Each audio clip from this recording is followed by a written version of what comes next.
Everybody, welcome to my Daily Dose with Tim. Today is Season 1, Episode 29.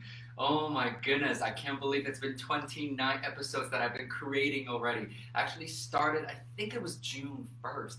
And at first it was just really my way of reaching out to you, wanting to share a little bit about my life lessons with everybody to hopefully elevate all of your days, all of your weeks, maybe even your life. I don't know.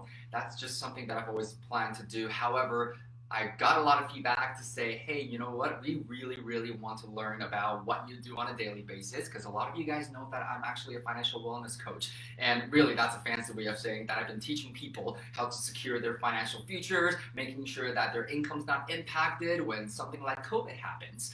And leveraging real estate as a main vehicle to really create that monthly income as well as long-term wealth. A lot of you guys know my stories, and if you don't, I really welcome you to go back and start with, I believe, episode 21. You don't have to go through the entire 28 episodes leading up to this point. However, we're on this train to really talk about financial education, leveraging real estate investing as a vehicle. And so yesterday, where we left off really are the 3 things that rich and wealthy people do. And this is based on a lot of studying, a lot of reading, and a lot of personal observations and experiences over the last nearly 20 years now personally.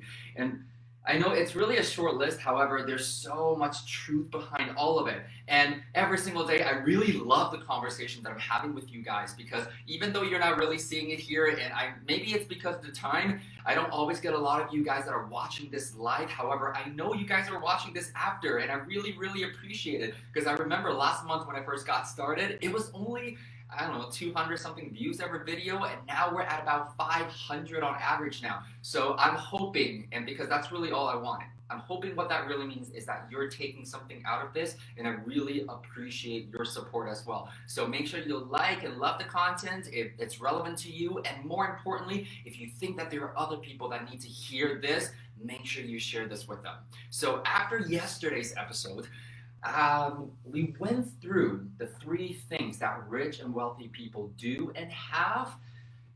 A lot of you guys are like, okay, great. You know what? I've heard so many different things about this, and this is all theory, awesome. And then the day before, I did something that's non-so-theory. I sort of go in and out a little bit, because I really do believe that just like everything that we do in life, hard skills and soft skills, they do have to come together for all of us to be the most effective and the most efficient at what we want to accomplish. So at the end of the day, and you guys can see, I actually have a lot of choice words, in the sense that, I mean, not choice words, filler words, because everything that I do here is live. I actually don't really script anything at all. Just based on your feedback and whatever it is that you're looking for, I'm happy to provide. And one of the things that really came back, and that I would ask a few times, is, okay, in your opinion, what is a power team and who should really be on it? So I figured today we're gonna cover that. And I sort of did a quick, literally, I did the count in my head about 5 minutes ago before this whole thing went live, because I had to go and drop off my best friend at the airport and go pick up my godson as well. And so 5 minutes ago, I kind of thought about this, and honestly, there's so different ways to look at this. And I just want to share this with you, which is the 7 major power team members. If you're in real estate investing, you should definitely have in every single market that you go into. And I'm going to talk about some exceptions as well, just so you know. Obviously, because if we're talking about leveraging real estate investing as our main vehicle, then the first player in this would definitely be your realtor, okay? I mean, realtor or realtors, depending on how you want to look at it, because there are realtors out there that are also educated like we are, so it's a lot easier for us to see eye to eye. There's one particular realtor I will leverage as an example right here locally that we've been working with for the last couple of years now, and we have a very easy to work with relationship. Why? Because he himself is actually an educated investor. So from a mindset perspective, he's exactly the same as us. And also, a lot of the times, I know that whenever he presents us with an opportunity, with a property, the numbers have already been crunched. The numbers have already been worked on, and all the supporting evidence and documents and data that we are looking for are already prepackaged. So really all we need is to come in and bring the resources to the table and determine the best exit strategies that we are looking for based on the business plan that we have for that year, and then we execute on it. So it makes it super efficient when you have a realtor that actually speaks the same language as you, as the investor. And again, just like every other profession, not every single realtor is created equally. So make sure you do your due diligence and go out and look for some. And if you don't know how to do that, reach out to your network or search for the people that have done what you want to be doing and follow their footsteps and ask for their advice on how they actually find and, more importantly, work with and maintain those relationships with these power team members. So that's the first one, goes without saying. The second one is mortgage broker. For most of us, in the beginning, we have the tendency to go into banks. However, again, as real estate investors, I cannot even begin to tell you the benefits that you would have working with a mortgage broker. I'm just going to park that there for a little bit now, because this is probably one of the most key players that you would need to have when you're a real estate investor. Because remember, I think there was one episode that I already talked about this, is to ask everybody to separate this, because we are learning how to be investors first and foremost. So by definition, we are actually getting financial education, learning how money works and how to put money to work so that your money actually can start working harder than you. That way, it actually frees up your time and yourself so that you can actually do what brings you meaning, or like what I did today. You can actually drop everything else and be there for the people that actually need you in that moment.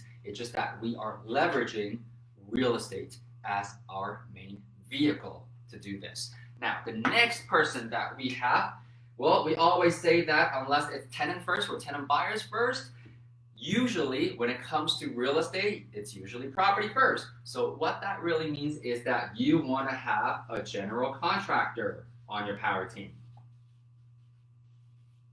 Ooh, this actually, you know what? I'm going to, probably the next couple of days, I will cover that with you guys in terms of how we make our offers. And I believe that was actually one of the topics that some of you guys wanted me to cover too.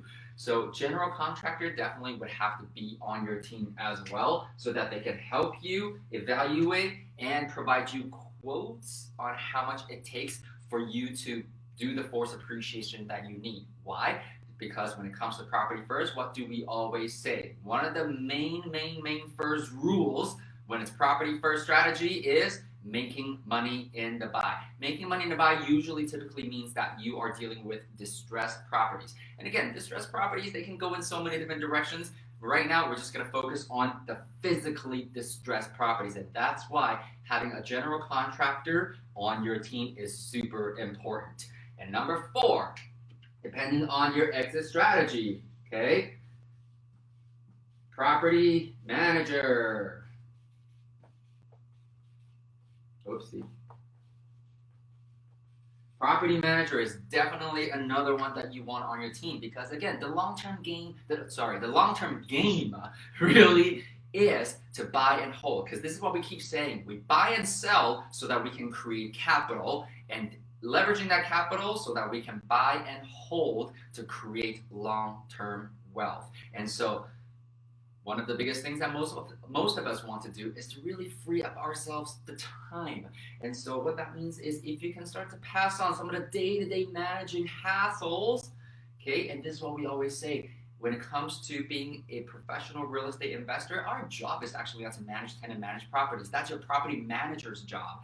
Our job is to manage the managers so that you can slowly peel yourself away from the day-to-day management that eats up the most of your time, so that you can actually spend time pursuing what really brings meaning and value into your personal life as well. So number 4 is that. Now, a lot of you guys are thinking, oh, wait a minute, we're probably missing 2 really key players as well. Well, we keep saying that we are building this as a business. So as a business, well, by definition, you definitely want a lawyer, okay, on your power team. And actually, the funny thing is, well, I'm not going to change the name of the video now. However, the way we look at it typically is that there are 3 different types of lawyers that you definitely want on your team. The first one, very straightforward, which is a real estate conveyancing lawyer. So a lawyer that is knowledgeable or experienced in transacting real estate purchases and acquisitions and sales. That's it. The second person that you need to have is a corporate lawyer, because that's actually the person that could help you with setting up your corporate structures and thus creating the asset protection that you need.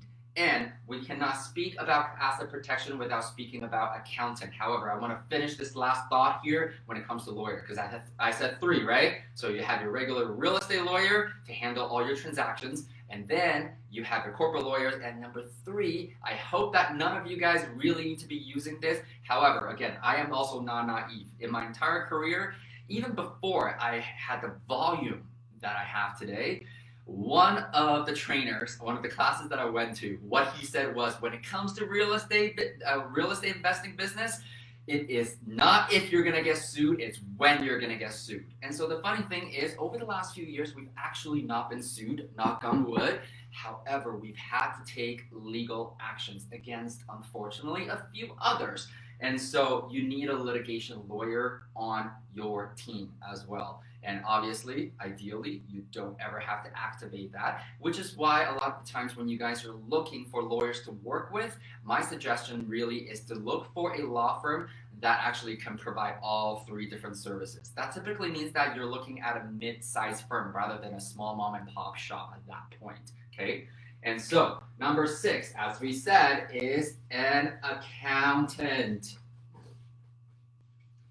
So, in any business, okay, it's probably going to be really, really difficult for us to grow and prosper without proper tax planning and proper tax advice. And so these 2 typically go hand in hand together, because we talked about asset protection on the one hand, and on the other hand, we always focus on tax sheltering as well. Because when you're building a business, there are actually a lot of government incentives and programs in place to really make sure that you do succeed. However, we do know that there are people that take advantage of that. That's not what we're talking about here, okay? So here is the list of the 6 key players that you should have on your real estate investing power team. However, the video did say 7, even though I already went over a little bit.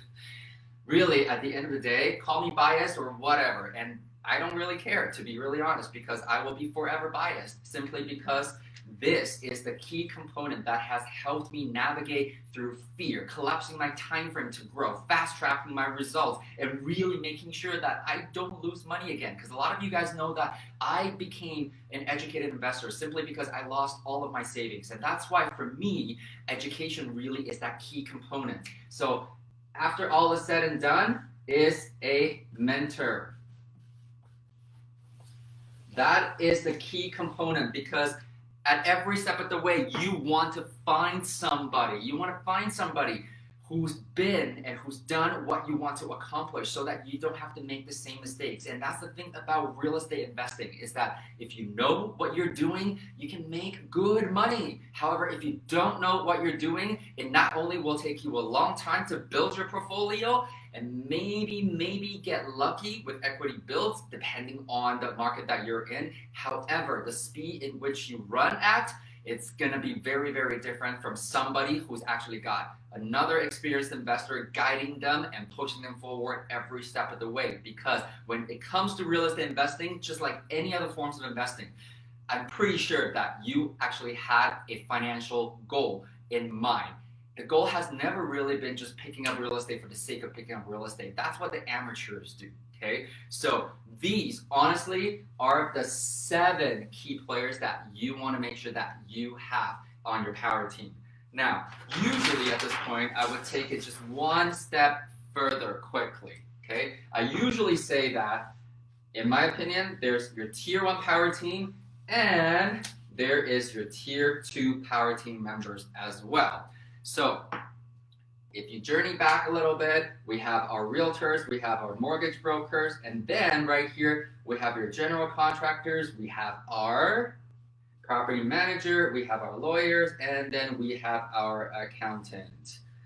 Okay, and then above it all, you have your mentor, because your mentor can actually connect you to some of the investor-friendly or educated power team members right off the bat, so that in the beginning you focus on executing what you've learned as opposed to really having to hit the pavement one step at a time. Even though to us it's equally important that you learn that skill, because that's how you can actually grow your portfolio and diversify it into different regions, so that your portfolio is not sinking or rising based on what one market and how one market is performing.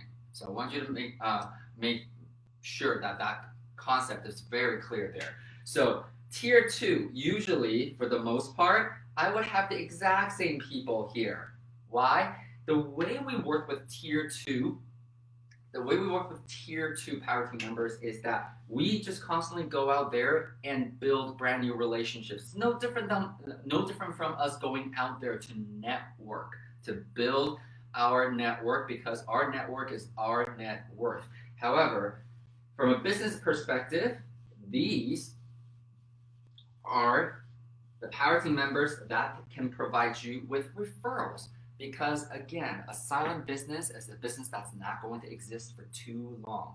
I remember we have so many amazing deals over the years that came from our lawyers, that came from our accountants, that came from our mortgage brokers, and that came from realtors, and that came from our general contractors, that came from everybody on the power team, simply because they understand your business model and how you run your business. So there's another story behind that. I'll probably save that for another day, because I'm really doing my best to keep this videos around the 15-minute mark. So tomorrow, I will be coming back to you Facebook Live at 4:30 p.m.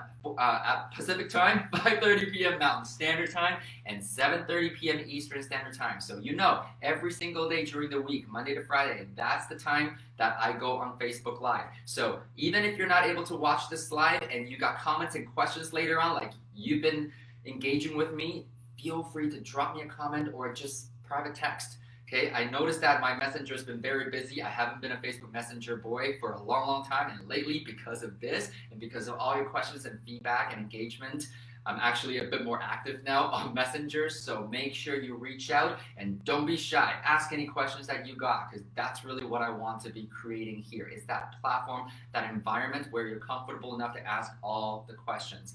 And again, I keep saying I don't know everything. I don't have all the answers under the sun. However, I am more than happy to A, share everything that I know with you, and B, finding answers for you if I don't have them already. So have a great evening, everybody. I will see you back here tomorrow afternoon, and live well, everybody. Bye.